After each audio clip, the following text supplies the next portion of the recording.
retención que tiene ganancia. Bueno, a ver, en el punto 1 de la 12 me habla de liquidación del impuesto por el contribuyente responsable, declaración jurada, vencimientos para personas físicas y personas físicas nomás. A ver, sí. Ah, no, perdón. Vencimientos también para sociedades, tasa del impuesto proporcional y progresiva. Bueno, el impuesto a las ganancias o en el impuesto a las ganancias se utilizan las declaraciones juradas, esto ya lo saben. Y esto tiene que ver porque la mayoría de los tributos, y sobre todo los nacionales, trabajan bajo un sistema de liquidación o de determinación, mejor dicho, que se denomina de autoliquidación, que es lo que ustedes vieron en IVA, en ingresos brutos, que es provincial, también se usa ahí, en ganancias, en bienes personales lo van a ver. Y este sistema de autoliquidación o autodeterminación trata de que el contribuyente es justamente el que determina el impuesto, los distintos tipos de métodos se definen por quién es el sujeto que realiza la determinación del impuesto. Entonces, en el de autoliquidación o autodeterminación es el contribuyente, a través de esto que ustedes están haciendo, que hacían en IVA, ¿sí? Sabemos que lo hace a través de su contador. Después tenemos el sistema de liquidación, de determinación, perdón, administrativa, que ahí la determinación del impuesto lo hace el Estado. Esto cada vez se usa menos, pero, por ejemplo, ¿dónde tenemos esto? Tenemos mucho en lo que son tributos municipales. Patente, por ejemplo, patente automotor, el municipio te manda una boleta, como se le dice, y ahí ya te dice cuánto vos tenés que pagar. El inmobiliario urbano lo mismo, el inmobiliario rural que lo cobra la provincia, en el caso del Chaco también. El contribuyente recibe el papel, por así decirlo, o el PDF, y ahí ya le dice cuánto tiene que pagar. Y después hay un tercer sistema que se mete en el medio de estos dos, que es el de liquidación o determinación mixta, y ahí participan los dos. De qué manera el contribuyente acerca los elementos necesarios para la determinación y el que determina es el fisco. El ejemplo clásico de este sistema es el impuesto de sellos. Por ejemplo, en un contrato de locación, una orden de pago, vos te vas con el instrumento, ahí están todos los datos, el fisco extrae los datos y calcula el impuesto de sello. El ejemplo tradicional del método mixto es el impuesto de sellos, pero lo que sí es cierto es que en la mayoría de las provincias, sellos en algunos casos está mutando hacia el sistema de autoliquidación. Por ejemplo, en Chaco, hoy habrán 10, 12 instrumentos que el contribuyente entra con query clave fiscal a la página de ATP y él solo liquida y saca todos los datos del contrato de locación, por ejemplo, y ahí no hay intervención del Estado. Entonces ellos, históricamente, tradicionalmente fue mixto, sigue siendo mixto una parte, pero hay algunos instrumentos que ya están en autoliquidación. Ganancias, vuelvo con el programa, trabaja con el sistema de autodeterminación. El contribuyente es el que realiza toda la tarea y después le informa al fisco de manera detallada cuáles son los ingresos, cuáles fueron sus deducciones que se computó, deducciones todas, digamos, y en definitiva, cuál es el impuesto que ese contribuyente tiene que pagar. Esa comunicación que el contribuyente le hace al fisco lo hace a través de un instrumento también, que es la declaración jurada, ¿sí? Tiene ese nombre porque se considera que el contribuyente bajo juramento declara los datos que está pasando. Todo eso hoy en día se hace a través de transferencia electrónica de datos. Uno cuando va a hacer la DJ de ganancias, IVA, entra a la página de Arca, Quity Clave, elige el servicio de ganancias, por ejemplo, y ahí hace toda la declaración jurada. Eso después lo transfiere en un archivo al fisco y ahí el fisco tiene toda la información. Bien, después en el punto 1 me habla de los vencimientos. Y cuando me habla de vencimiento de personas físicas, que hoy sabemos que son personas humanas, me, me diferencia, digamos, personas humanas con participación en empresas, con participaciones en otras empresas, dice, o persona humana sin participaciones empresariales. Esa distinción hoy en día no existe más, ¿tá? El programa está un poquito desactualizado con algunas cuestiones. Antes, si una persona humana tenía ganancias de tercera, el vencimiento era 1. Y otra persona humana que no tenía ganancias de tercera, el vencimiento era otro, ¿tá? Era en mayo y en a ver, marzo, no, perdón, abril y mayo. Abril sin participaciones empresariales, mayo con. Bueno, eso hace como 8 años mínimo, ya no existe más. Y hoy todas las declaraciones juradas de persona humana vencen en junio, ¿tá? Todas, tengan participación o no. Y en el caso de sujetos empresas, los que son sujetos de la tercera categoría, el vencimiento de la DJ opera siempre el quinto mes posterior al cierre. En este caso no lo podemos definir con un mes porque cuando veamos tercera el sábado posiblemente, vamos a ver que nosotros en persona humana veíamos que el periodo fiscal de una persona humana o una sucesión en ganancias coincidía con el año calendario. O sea, siempre era desde el 1 de enero hasta el 31 del 12. Por eso el vencimiento siempre es en junio. Ahora, cuando hablamos de sujetos empresas, ahí cambia la cosa porque el periodo fiscal va a coincidir con el ejercicio económico de la sociedad. Si es que la sociedad está perdón, si es que el sujeto empresa está obligado a generar estados contables. Si no está obligado a generar estados contables, ahí de vuelta el periodo fiscal coincide con el año calendario. Pero hablando de sociedades comerciales, que son las que están obligadas a presentar estados contables, vos sabes por contabilidad que una empresa cierra ejercicio cuando en el mes que quiere, digamos, ¿sí? Entonces, si una empresa cierra en marzo, el periodo fiscal va a ser febrero-marzo, si cierra en octubre, va a ser septiembre-octubre y así, ¿ah? Entonces, cierra ejercicio, contamos 5 meses a partir del próximo y ahí va a estar el vencimiento. Cierra en junio, cuento 5, cae en noviembre. Entonces, en noviembre va a vencer la DJ de ganancias de todas las empresas que cierran ejercicio en junio. Nosotros, de antemano, por así decirlo, sabemos el mes en que el vencimiento va a caer, tanto de persona humana como de sujeto de empresa, no así el día, porque el vencimiento es un día puntual, ¿sí? Por ejemplo, hoy, autónomo vence el 4 de mayo, ¿sí? Autónomo de marzo vence el 4 de mayo. IVA de octubre vence el 19 de noviembre, ¿está? Bueno, todos los años Arca saca un calendario de vencimientos en donde ahí lo que nos termina de comunicar, digamos, es el vencimiento del día. Generalmente ganancias no vencen, o sea, por ejemplo, todas las que vencen en noviembre no vencen en el mismo día, sino que se agrupa de a 2 o de a 3 dígitos de control y ahí vence un día puntual. Por decir algo, el dígito de control, que es el numerito solo que está en la cuita al final, 0 y 1 vence el 15 de noviembre, 2 y 3 vence el 16 y ahí le va llevando, ¿sí? Los vencimientos no pueden caer en días inhábiles, sábado, domingo, feriados, asueto administrativo, ¿tá? Sí o sí tienen que caer en días hábiles. No pasa, no pasa porque lo tiene bien aceitadito Arca. Supongamos que un vencimiento en el calendario salió ayer, 3 de mayo, que era domingo, entonces automáticamente se pasa al primer día hábil posterior, ¿tá? Pero bueno, eso, como te digo, eso no pasa. Bien. Bueno, después en cuanto a las tasas del impuesto que dice acá, también una terminología vieja, nosotros hablamos de alícuotas. Me dice tasas del impuesto a las ganancias proporcional y progresiva.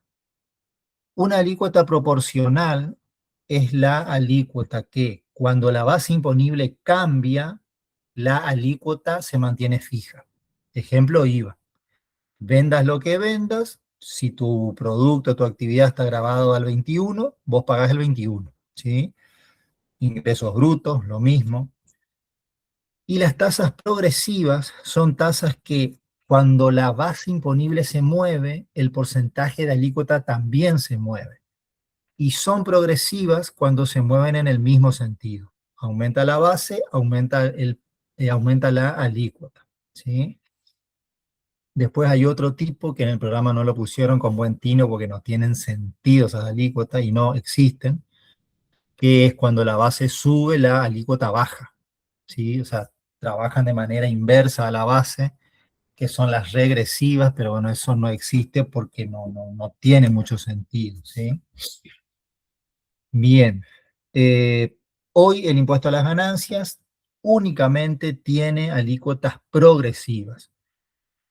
Como siempre hablamos, ganancia como que se divide, persona humana y sucesiones por un lado y sujetos de empresas por el otro. Estos dos grupos hoy en día y desde el 2021 tienen alícuotas progresivas. Las alícuotas para persona humana están en el artículo 94, que es la tabla que ustedes usaron para el trabajo, y lo que es sujeto a empresa está en el artículo 73. Vamos a ver cuando veamos tercera, pero trabaja de la misma forma que la escala del 94, tiene distintos tramos, tiene un impuesto fijo, un impuesto variable que se aplica sobre el excedente del límite inferior del tramo. La única diferencia es que sujeto a empresa tiene 3 tramos y persona humana debe tener, nunca los conté, debe tener 10 aproximadamente, ¿sí? Y la otra diferencia es que persona humana tiene un rango de alícuotas más amplio, porque arranca en el 5% en el primer tramo, termina en el 35% en el último. Y sujeto a empresa tiene 3 tramos que arranca en el 25% el primero, el segundo es el 30% y el tercero es el 35%. O sea, es más chata, digamos, ¿sí? Bueno, punto 2, ingreso del impuesto. En junio opera el vencimiento de ganancia, el contribuyente tiene que pagar el mismo día del vencimiento para la presentación de la declaración jurada, es el mismo día para el pago del saldo de esa DJ. O sea que presentación y pago, digamos así, vencen el mismo día. Aparte de pagar, el contribuyente lo otro que puede hacer, si quiere o si no tiene el dinero para pagar, es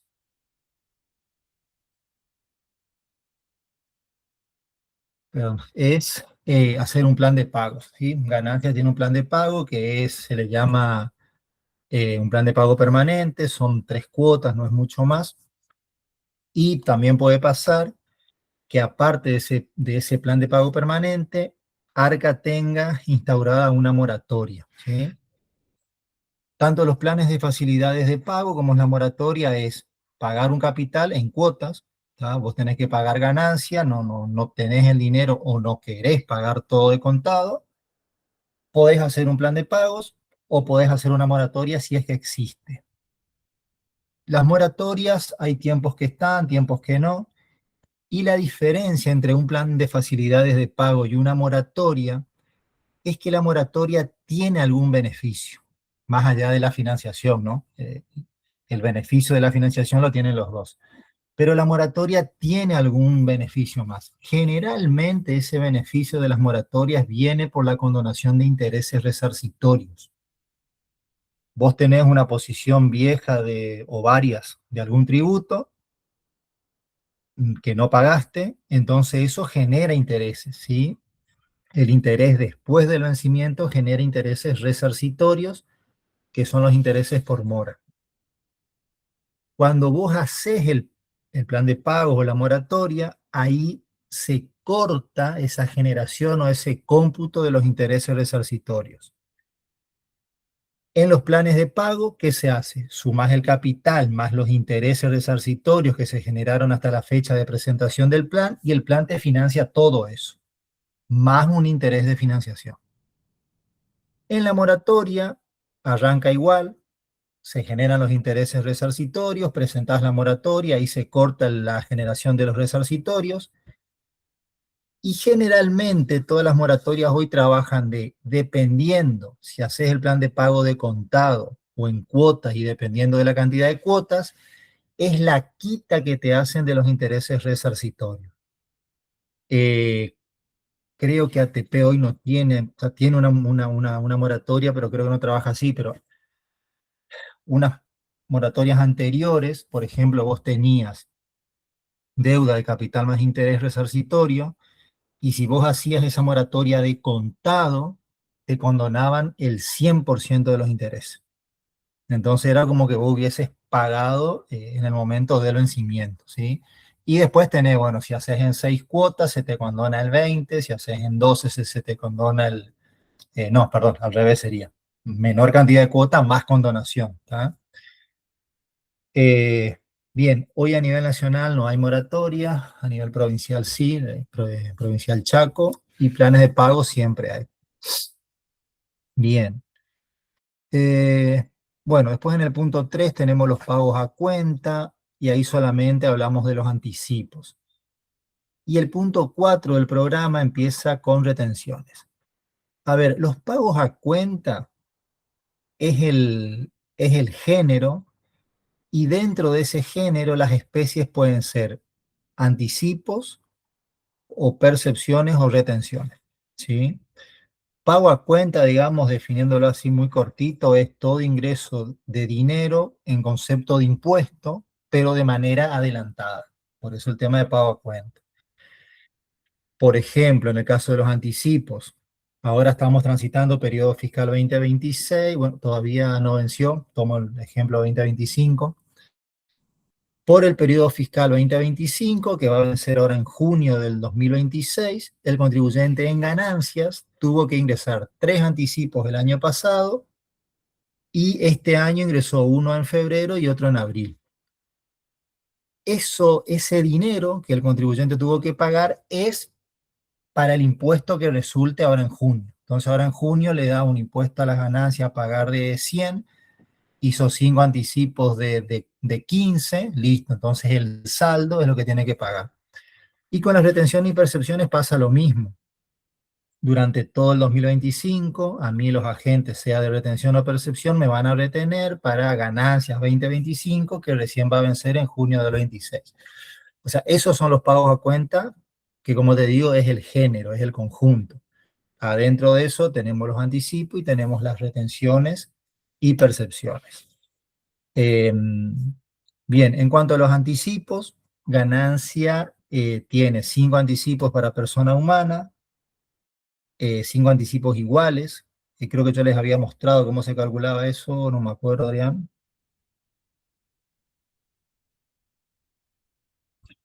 Bien, bueno, quizá no, quizá sí, no me acuerdo. Pero bueno, lo que se hace es, por ejemplo, para el periodo fiscal 2026, se toma el impuesto determinado 2025, a ese impuesto determinado del año anterior, le voy a restar retenciones, impuesto al cheque, ¿sí? Que es lo más general, y sobre eso divido por 5 o multiplico por el 20%, ¿tá? Entonces me da 5 anticipos iguales. En el caso de sujeto a empresa, históricamente fueron 11 anticipos, en donde el primero, perdón, la base de cálculo es la misma, el impuesto determinado del año anterior, menos retenciones, menos impuesto al cheque, y hay otras cosas que se restan, pero por ejemplo tienen que ver con pagos específicos sobre el impuesto al gasoil, ¿tá? Que eso en algunas actividades se tiene y se usa y en otras no. Lo más general es retenciones y el impuesto sobre débitos y créditos bancarios, como se llama, el impuesto al cheque. Decía que en el caso de persona jurídica, bueno, eso también lo vamos a ver con tercera. Dentro de sujetos de empresa tenemos sociedad de capital y resto de las sociedades. Los anticipos van para lo que Ganancias llama sociedad de capital. Ahí te decía, eran 11. El primer anticipo era el 25% de esa base de cálculo, y del 2 al, del do- del 2 perdón, eran 10, perdón, del 2 al 10 era el 8,33%. Eso hace unos años se cambió, se bajó a 9 anticipos iguales y consecutivos. Eso voy a chequear a ver si se mantuvo, porque eso se cambió, se volvió, se cambió otra vez, y hoy no recuerdo cómo está. Pero bueno, siempre sociedad de capital, tercera, tiene más anticipos que lo que es persona humana. Bien, tema de retenciones. Ahí en el programa, fíjate que el punto 4 me habla de retención del régimen general RG 830 y después más abajo, en el punto 7 del programa, dice retenciones sobre ganancias del trabajo personal. Ganancias entonces tiene dos regímenes de retención. El general, que es el de la 830, y hay uno específico, particular, que es la RG 4003, que es la del punto 7, que la del punto 7 dice retenciones sobre ganancias del trabajo personal en relación de dependencia. Así se la conoce a ese, se lo conoce, perdón, a ese régimen, porque obviamente, como el nombre dice, ahí están las retenciones que se le practican a los empleados en relación de dependencia, pero no es solamente a los empleados en relación de dependencia. Ahí entra el 82 ABC y el que habla de cooperativas, que no sé si es el G, me parece, ¿sí? Entonces, en ese régimen de la 4003, ahí está cómo se practican las retenciones a socios de cooperativa, a empleados en relación de dependencia, a jubilados y pensionados y a funcionarios públicos. Se la conoce a esta 4003, que abarca 4 rentas, como régimen de retención sobre empleo en relación de dependencia, porque de todos los sujetos que entran en la 4003, debe ser el 90%, debe ser empleados en relación de dependencia, ¿sí? Por eso se lo conoce así. Y porque estaría muy largo nombrar todas las rentas. Entonces, la 4003 para esos tipos de rentas. Y la 830, que es el régimen general, va para el resto. O sea, o para todos, si querés, menos para los que van por la 4030. Bien. Bueno, que no me abrió la 830. Ahí está. Bien. Te voy a mostrar un poquito esta RG un poco por arriba porque es larga. Y después te muestro cómo funciona esto. No, no, no. Ahí está. Bien, esta es la 830, ¿sí? En todo régimen de retención, sea de ganancias, de IVA o de impuestos provinciales, lo que se tiene que definir básicamente es quiénes son los agentes.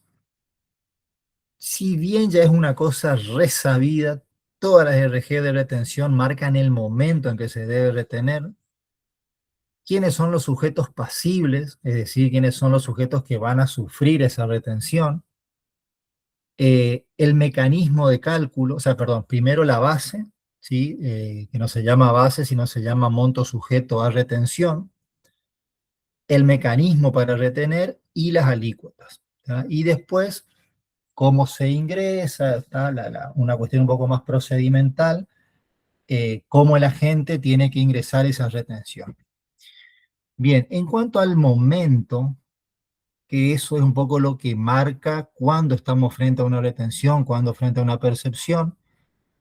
La retención la realizan los agentes, por supuesto, y siempre se hace en el momento del pago, es decir, cuando el agente de retención va a pagar, ahí el agente tiene que retener. Y la retención funciona, yo agente te tengo que pagar a vos 100, entonces te pago 95. Por ese 5 que no te pago, te voy a dar una constancia, un certificado de retención, y ese 5 es una retención que vos la vas a usar contra tu impuesto determinado, ¿sí? Eh, en la percepción, el momento para percibir es el momento de la venta. Entonces acá hay una primera cuestión que por ahí siempre se confunde. Siempre se escucha, el agente de retención actúa cuando paga, perdón, y el de percepción cuando cobra. O se escucha que uno actúa en la compra y el otro actúa en la venta, ¿sí? Bien. Lo que hay que tener claro es que un agente trabaja sobre percibido y el otro agente trabaja sobre devengado. El de retención trabaja sobre percibido y es cuando paga. Entonces, el agente de retención va, compra mercadería, compra lo que sea y no retiene. Ahora, cuando va a pagar esa compra, que puede ser en el mismo momento, porque es una compra de contado, o puede ser después porque es financiada, ahí retiene, en el pago, ¿sí? Por el otro lado, el agente de percepción trabaja sobre devengado. Entonces, cuando el agente de percepción vende, en la factura, porque la percepción no tiene comprobante propio, en la factura el agente va a poner precio de los alambres, el IVA y la percepción. Y ahí suma todo, ¿sí? Entonces, el agente de retención paga de menos y el agente de percepción vende un precio inflado, digamos, un precio más caro, por así decirlo, ¿sí? Y así como la retención trabaja cuando hay pago, cuando hay flujo de fondos, la percepción trabaja cuando hay venta, de contado o financiada. Entonces puede pasar que en la percepción vos agente percibas en la factura, no cobres esa percepción porque tu venta fue a plazo, y va a llegar el vencimiento de la declaración jurada de agente, va a llegar el momento en que vos tenés que ingresar esas percepciones y es probable que no hayas cobrado y vos la tenés que ingresar igual, ¿sí? Ahí hay como una cuestión un poco compleja, digamos, ¿ah? Bien, ¿cómo se ingresan esas percepciones? También a través de una declaración jurada que tiene que hacer el agente. Y ahí, esto vale para retención y percepciones, y ahí el agente todos los meses va a tener una declaración jurada como agente, que es independiente, ¿sí? Va por afuera, no se tocan, de las declaraciones juradas que él tiene que presentar como contribuyente directo. Entonces, en un mes, por ejemplo, un sujeto tiene que presentar la DJ de IVA y la DJ de retención. Y ahí puede ser agente de IVA, agente de ganancias, agente de bienes personales. Si es agente de IVA y de ganancias, presenta una DJ por agente de IVA, una DJ por agente de ganancias. ¿Tá? Las DJs de los agentes del impuesto a las ganancias son mensuales, independientemente de que el impuesto sea anual, la retención y percepciones ingresan por mes. Bien, después, bueno, acá están los conceptos a retener, acá están quiénes son los sujetos obligados a practicar la retención, es decir, quiénes son los agentes de retención. ¿Tá? Bueno, esta RG se maneja mucho con anexos, con cuadros o con resumen al final. Fíjate que acá te dice, deben actuar como agentes de retención los sujetos domiciliados legados en el país indicados en el anexo 4. Si nosotros vamos al 4, vamos a ver que los agentes de retención no son nominados, se dice, es decir, no dice quit número tanto José Ruiz Díaz, ¿tá? Sino que son agentes de retención, el Estado, las empresas constructoras, los bancos, así está definido en ese anexo 4. Entonces, si vos el día de mañana trabajás o tenés una empresa constructora, vos tenés que saber que tenés que ser agente, ¿sí? Nadie te va a mandar una cartita y decir, usted, señor fulano, tiene que ser agente. Todas las empresas constructoras son agentes en ganancia. Eh, Bien, bueno, y así hay todo un listado, ¿sí?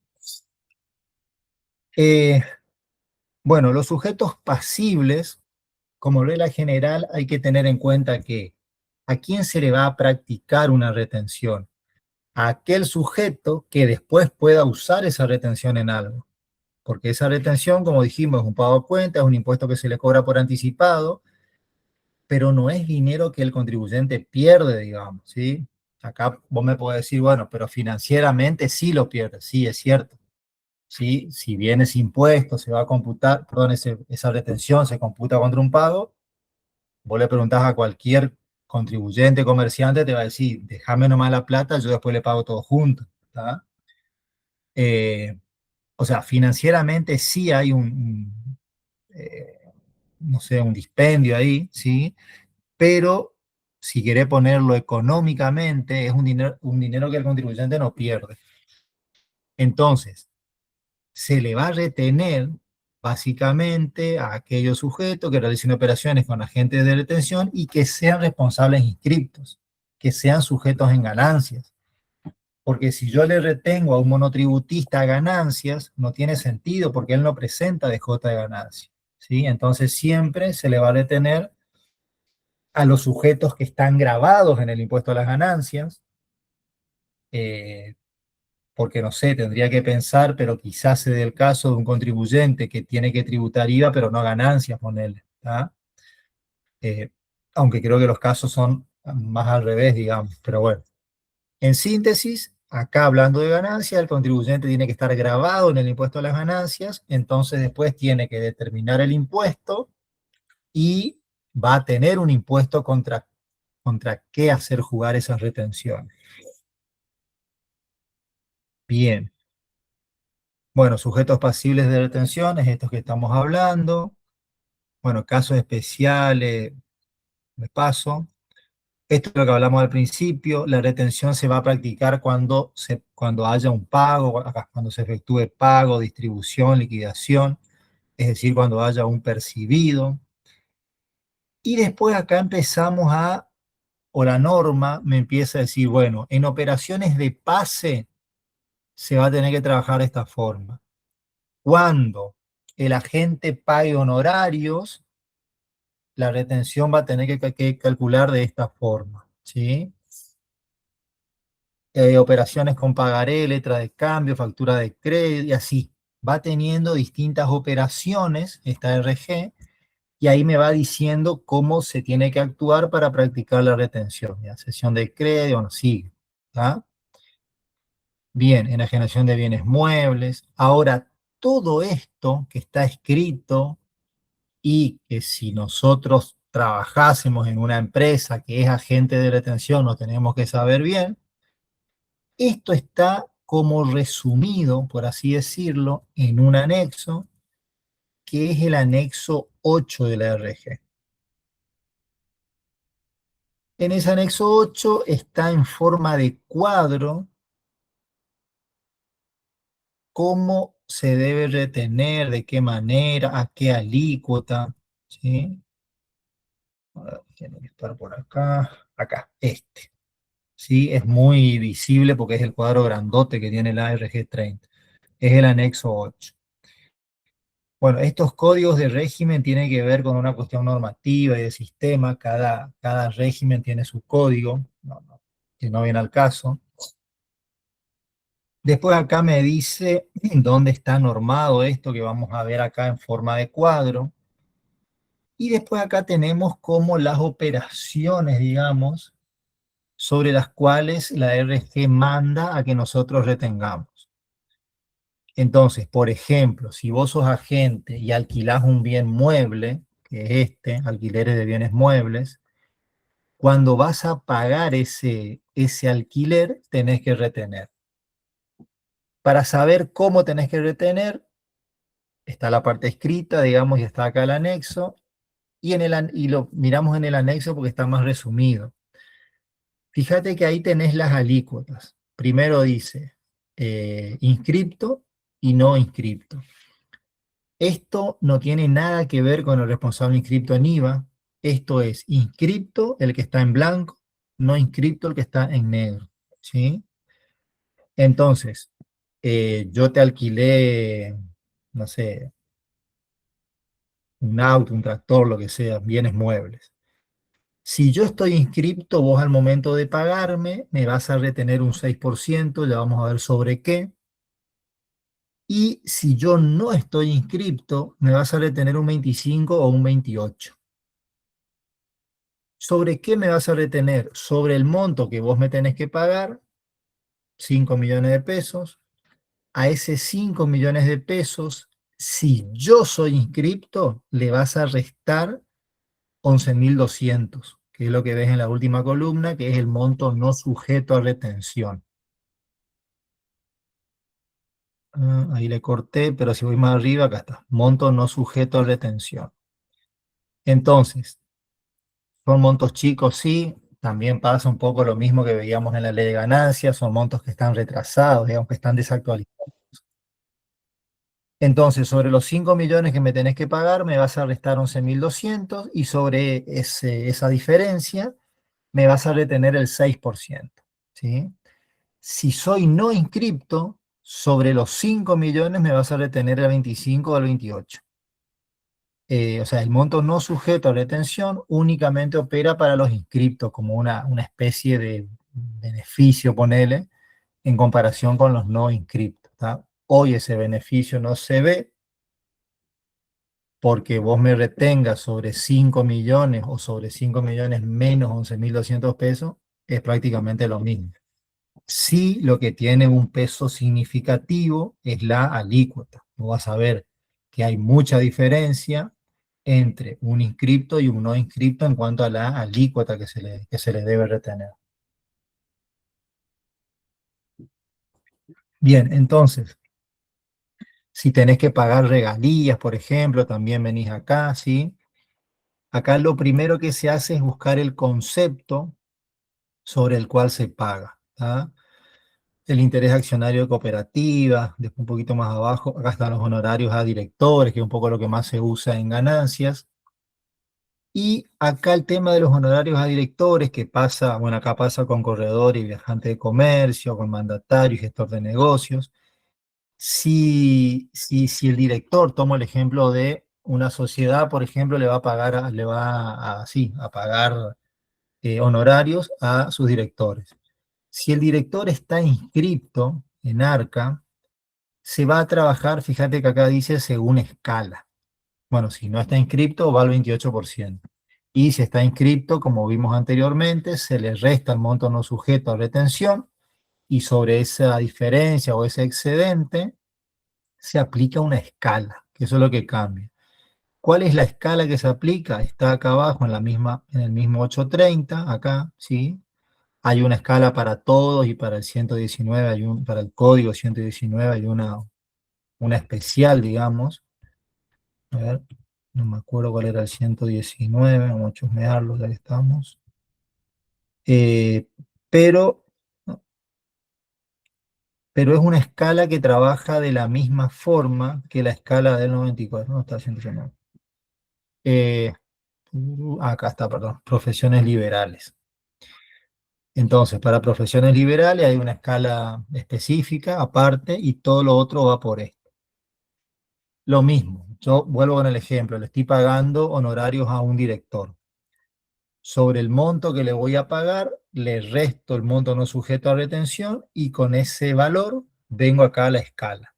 Igual que la del 94, ubico el tramo, fíjate que también son datos que están desactualizados, ubico el tramo, va a tener un monto de retención fijo, y va a tener un monto de retención variable, un porcentaje, una alícuota sobre el excedente de los límites inferiores. Trabaja igual que la escala del 94.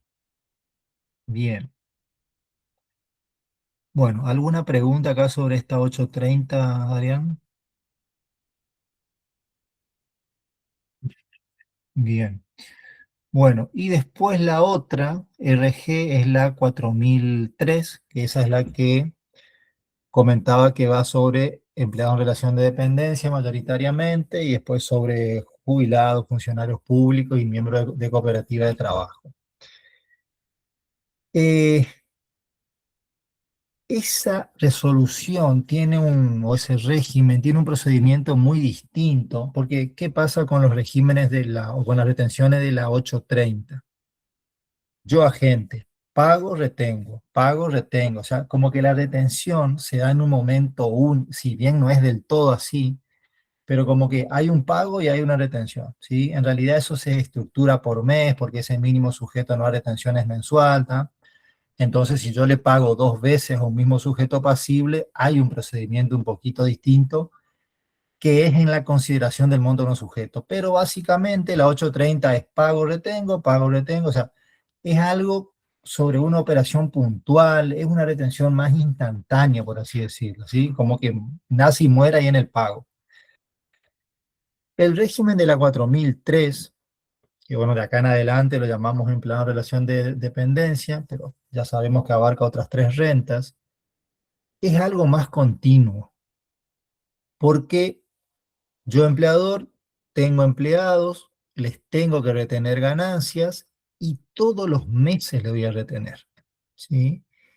Y ahí, ¿qué es lo que se mezcla, por así decirlo? Una retención mensual para un impuesto anual.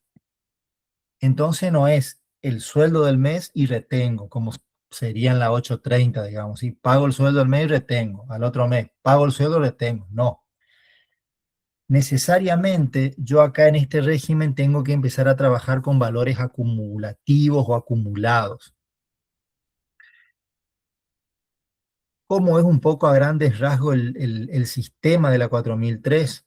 Esto arranca en enero, por supuesto, porque estamos hablando de relación de dependencia, renta de cuarta, persona humana.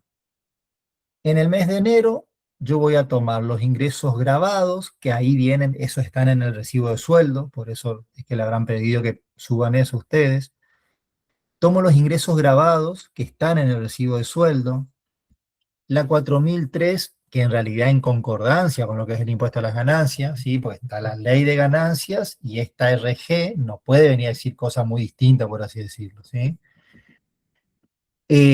La resolución general acoge, digamos, el mismo concepto de ganancia del artículo 2.1, renta periódica, fuente permanente y habilitada. Entonces, ¿qué son los ingresos grabados? Son los conceptos habituales que el empleado cobra. ¿Habitual significa que cobra todos los meses? No. Habitual es que cobra cada tanto, y eso se repite. Entonces, por supuesto, el sueldo bruto lo va a cobrar todos los meses, el presentismo si no falta lo va a cobrar todos los meses, si hace horas extras lo va a cobrar todos los meses, pero pueden haber algunos conceptos que el empleado los cobre cada 3 meses, ¿sí? Acá, cerca de casa, hay una empresa, no sé si sigue la misma política, ya perdí contacto, que dependiendo de las ventas que tenían los preventistas, por ejemplo, cada 3 meses se pagaba un premio, ¿sí? Creo que era, no sé si era por ciudad o por equipo, pero bueno, el preventista que más vendió tenía un tanto por ciento, el segundo un tantito menos y así. Cada 3 meses o cada 4 se cobraba eso. Eso es habitual. No tiene una periodicidad mensual, pero tiene una periodicidad, ¿sí? Entonces lo mismo, si hay un concepto que se cobra todos los años, va a entrar dentro de lo que sería habitual para ganancia. Después le vamos a restar las deducciones. ¿Que cuáles son? En primer lugar, las deducciones que están en el recibo de sueldo y que sean deducciones obligatorias para el empleado. Ejemplo, bueno, que este es un ejemplo típico de nuestra facultad. Dentro del recibo de sueldo tenemos cuota club de la UNE. Está bien, es un descuento, está dentro del recibo, pero no es obligatorio. Vos estás pagando eso porque te asociaste, digamos, al club de la UNE. Cuando no, o sea, como cualquier club, cuando te querés ir, te vas. O sea, es voluntario. Eso no es una deducción admitida en ganancias. Sí, jubilación, obra social, bueno, descuento para la ley de asignaciones familiares, esas cosas que vos no podés decir, mirá, sacame esto porque no. Obra social creo que es el ejemplo típico, o sea, sacame obra social, yo no quiero cobertura, cuando me enfermo voy y pago. No, no podés, digamos. La ley de obra social establece que los empleados en relación de dependencia de manera obligatoria tienen que tener una obra social. Después, ¿qué otras deducciones? Entre comillas, y no está bien lo que voy a decir, las del 85 de la ley. ¿Y por qué está mal? Porque la 4003 me da un listado de deducciones que son las del artículo 85, pero no es todo el 85. los empleados en relación de dependencia tienen acceso a algunas deducciones que son casi la mayoría, la verdad, del artículo 85. Después también podemos, mejor dicho, debemos restar, si es que somos agente, las deducciones personales y nada más, ¿sí? Entonces, eso vamos a hacer por mes. Entonces, ingresos grabados, saco del recibo de sueldo lo que sea habitual. Generalmente, o en la mayoría de las actividades, todo es habitual. Deducciones del recibo de sueldo, las deducciones obligatorias. El empleado le tiene que informar al empleador a través de un sistema que se llama CIRADIC Trabajador. O sea, el empleado presenta una declaración jurada en ese CIRADIC Trabajador y el empleador del otro lado baja esa DJ de otro servicio de ARGA que se llama CIRADIC Empleador. ¿Qué le tiene que informar ahí? Todas las deducciones, con excepción de las que están en el recibo de sueldo. Porque yo, empleador, agente de retención de ganancias, yo hago el recibo. Entonces yo ya sé cuánto es de jubilación, obra social y todo eso. Entonces el empleador, a través de ese CIRADIC, que genera un formulario que es el F572, le tiene que informar donaciones, interés hipotecario, o sea, todo lo de ese listadito que la 4003 da, que es símil el 85. Honorarios médicos, alquiler, intereses, dije, donaciones, bueno, todo lo que está ahí. También le tiene que informar el tema de las cargas de familia. Vos sos el empleador y no tenés por qué saber si yo estoy casado, estoy en unión convivencial, cuántos hijos tengo, ¿sí? Entonces yo solo tengo que informarte. Eh, Bien, entonces de ahí el trabajador saca todo para retener en enero. Ahora, lo que es carga de familia, vos sabés que los valores que están en el artículo 30 son valores anuales. Entonces, para el agente, para el empleador, existen 12 tablas con mínimo no imponible, cónyuge conviviente, hijo, hija, hijastro, ¿sí? Y deducción especial, todo. O sea, 12 tablas del artículo 30. ¿Ah? ¿Por qué 12 tablas? Porque una es de enero, la otra de febrero, de todos los meses. ¿Cómo llegamos a esas tablas? Si bien Arca las publica, no es necesario. La tabla de enero son los valores del artículo 30 dividido 12. La de febrero, los valores del 30 dividido 12 por 2. La de agosto, artículo 30 dividido 12 por 8. Y ahí le vamos llevando, ¿sí? O sea que la del mes de diciembre son los valores del artículo 30.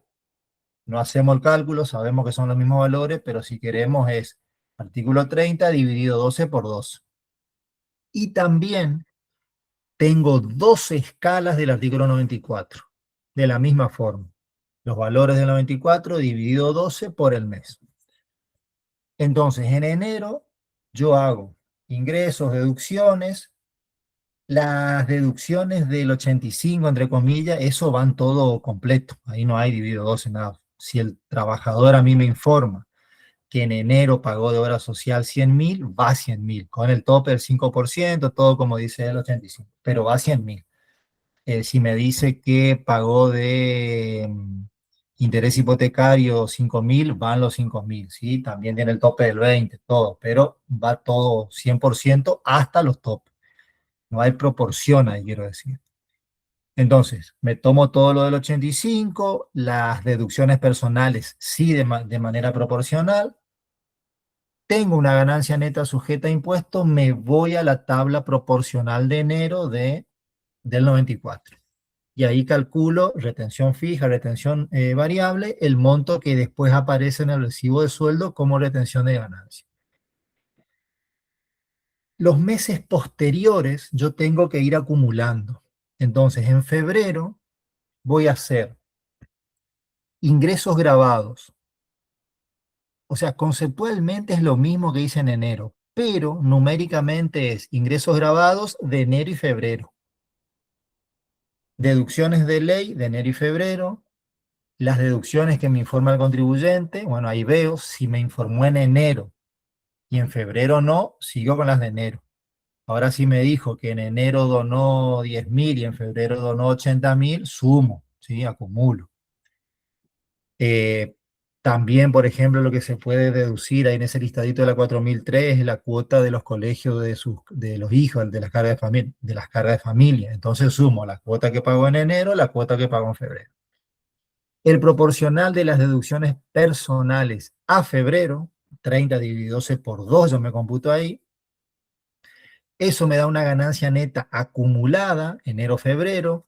Esa ganancia neta acumulada llevo a la tabla desde el 94 de febrero y vuelvo con un importe a retener acumulado de enero y febrero.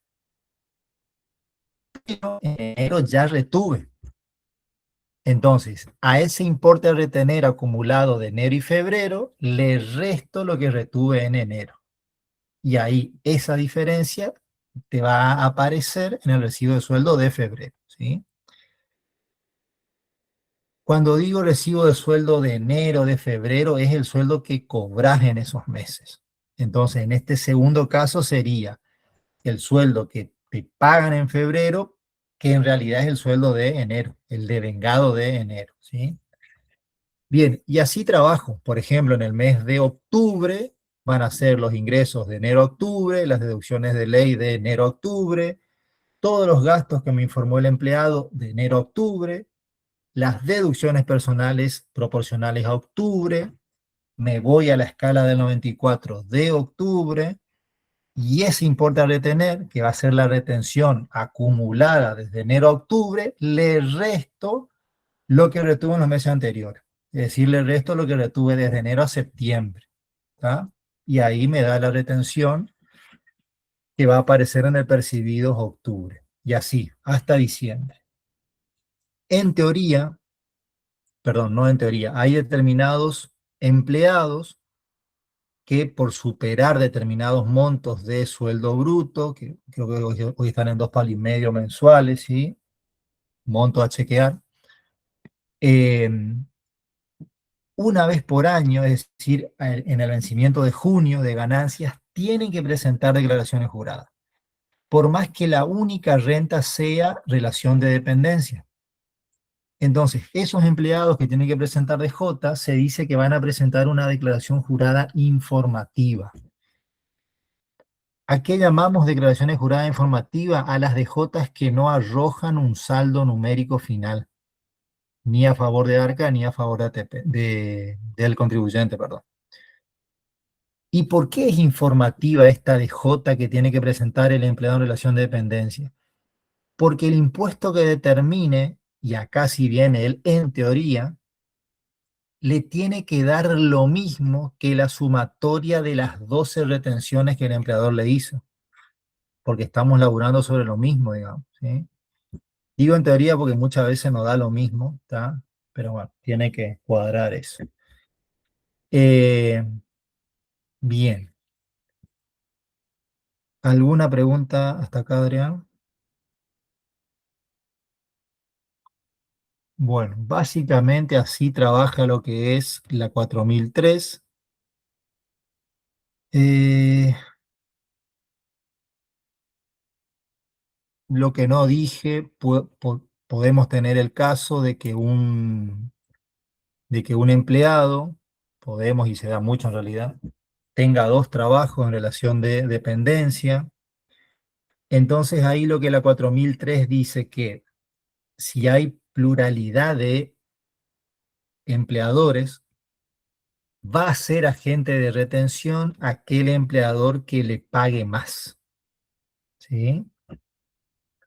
Ahora, ese empleador que le paga más le tiene que retener por todos, ¿sí? Supongamos tiene 3 trabajos, listo, por los 3 le tiene que retener. Pero, volviendo un poquito al principio de la unidad 12, como ganancias es autodeclarativo, como yo empleador voy a saber que este personal que tengo también es empleado tuyo, y eso me lo tiene que informar el empleado de vuelta a través del 572 por el CIRADIC, ¿tá? Ahí me tiene que informar eso con las remuneraciones que cobra y todo, por supuesto. Bien. eh,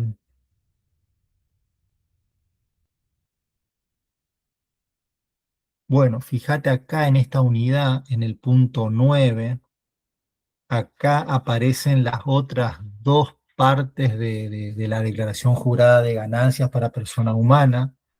Una, la declaración jurada patrimonial, lo que hacíamos nosotros, los patrimonios, y determinación del monto consumido, que sería lo que es JBP. ¿Sí? Acá recién aparece. Eh, bueno, después de este tema, este punto 8 también, eh, en este punto 8 viste que dice dividendos o distribución de utilidades que superen la ganancia impositiva, retención. Este título se lo conoce con el nombre de impuesto de igualación, que hoy en día ya no tiene mucho sentido porque este impuesto de igualación se lo instauró, digamos, cuando los dividendos en cabeza de personas humanas o de los accionistas o socios eran no computables. Desde el 2018 sabemos que los dividendos están grabados en cabeza de los accionistas o socios. Entonces el impuesto de igualación como que a los fines prácticos ya no aparece. Eh, a ver, ¿esto cuándo aplicaba? Antes que se graben los dividendos en cabeza de los accionistas o socios, la premisa era que como los dividendos provienen del resultado del ejercicio de una sociedad, o sea, es la misma materia, como hablábamos en segunda, em, antes lo que se decía es, bueno, que pague uno nomás, o que pague el socio, o que pague la sociedad. En el sistema anterior, el que pagaba primero era la sociedad. Ahora, la sociedad paga impuestos sobre su resultado impositivo. Cuando veamos tercera, vamos a ver que todo sujeto a empresa tiene un resultado impositivo y otro contable, ¿sí? Hablo del resultado del ejercicio. Entonces decía, las sociedades pagan impuesto a las ganancias sobre su resultado impositivo. Ahora, cuando los socios se reúnen en asamblea y deciden distribuir dividendos, están mirando el resultado contable. Entonces, podría pasar que se distribuyan dividendos sobre un monto, por así decirlo, que no se pagó impuesto a las ganancias. ¿Sí? Por esto de que se paga sobre el resultado impositivo y se distribuye dividendos sobre el resultado contable. Entonces, en ese caso y en ese momento, cuando se detecta que estoy distribuyendo resultados que no pagaron ganancias, aparecía el impuesto de igualación. Esto se hacía de manera acumulada, ¿sí? Desde el ejercicio económico 1 hasta el 140, si es que la sociedad llegaba. Había que ir acumulando el resultado impositivo y abajo el resultado contable. Y como te decía, cuando se distribuía el contable por arriba del impositivo, ahí aparecía el impuesto de igualación. En un ejemplo chiquitito y de un año.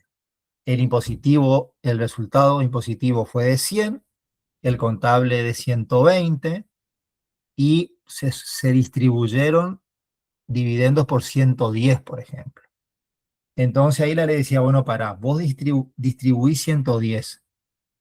Ahora, de estos 110, 100 son resultado impositivo, que vos ya pagaste impuesto a la ganancia, no hay problema, pero hay un 10 que estás distribuyendo que no pagaste ganancia. Sí, eso le decía a la sociedad. Entonces, sobre ese 10 que vos sociedad no pagaste, que pague el socio. Y ahí el socio pagaba impuesto a las ganancias sobre dividendos, pero sobre ese excedente. Ese impuesto que pagaba el socio sobre el excedente, ese impuesto se denomina, porque está vigente, impuesto de igualación. ¿Tá? Hoy, como digo, ya no aplica, porque tendríamos que estar hablando de que, no sé, estoy distribuyendo resultados muy viejos, digamos, porque hoy, ¿qué pasa? Hoy una sociedad tiene resultados, paga impuesto a las ganancias, distribuye dividendos y esos dividendos pagan impuesto a las ganancias. Entonces, hoy se está pagando de los dos lados, los dos sujetos, lo que, si no recuerdo mal, no sé si fuiste vos o Lucas, pero creo que fue acá en esta clase que me preguntaron si no sería una doble imposición eso. Sí, bueno, sí lo es, pero así funciona. ¿Tá? Entonces, el impuesto de igualación ya virtualmente no está derogado, ¿sí? Pero virtualmente, ¿tá? Está vigente, no tiene más aplicación práctica. Eh, bueno, creo que estamos ahí con la unidad 12, Adrián. No sé si tenés alguna pregunta. Bueno, bien, bien. Ajá, dale, dale, dale. Eso, bueno, hay que ver si por ahí tienen que presentar, nosotros nos vemos el sábado, pero por si ahí tienen que presentar algo, hacer algún trabajo antes, me avisan y vemos, ¿sí? Bueno, Adrián, dejamos acá por hoy si te parece y estamos hablando durante la semana. Dale, nos vemos. Chau, chau.